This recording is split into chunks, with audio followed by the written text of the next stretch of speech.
I'm Dr. Bill Bennett, otherwise known as Doc B to staff and students around here.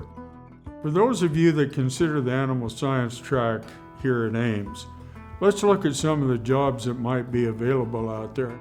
If you're a one-year certificate person, you're probably going to join the labor force somewhere in agriculture. With the associate's degree, we're really trying to prepare you to move into a mid-management position in any of those areas.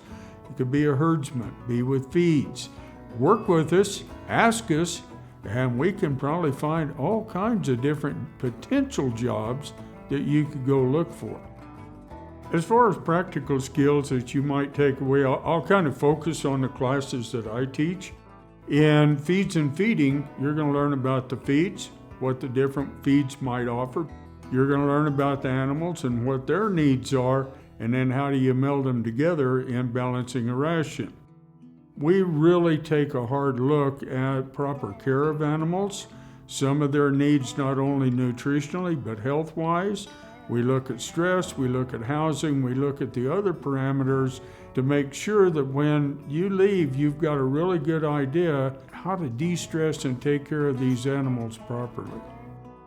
Another series of classes are anatomy and physiology of farm animals and a class that we call live animal carcass evaluation.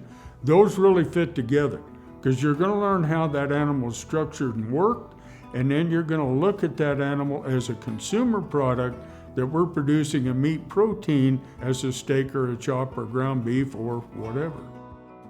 I think one of the pleasing things you'll find in attending Ames is small class sizes.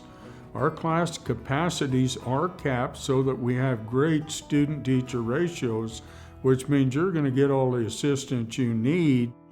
So welcome to Ames and just kind of a part of a big group that enjoy visiting and being with each other.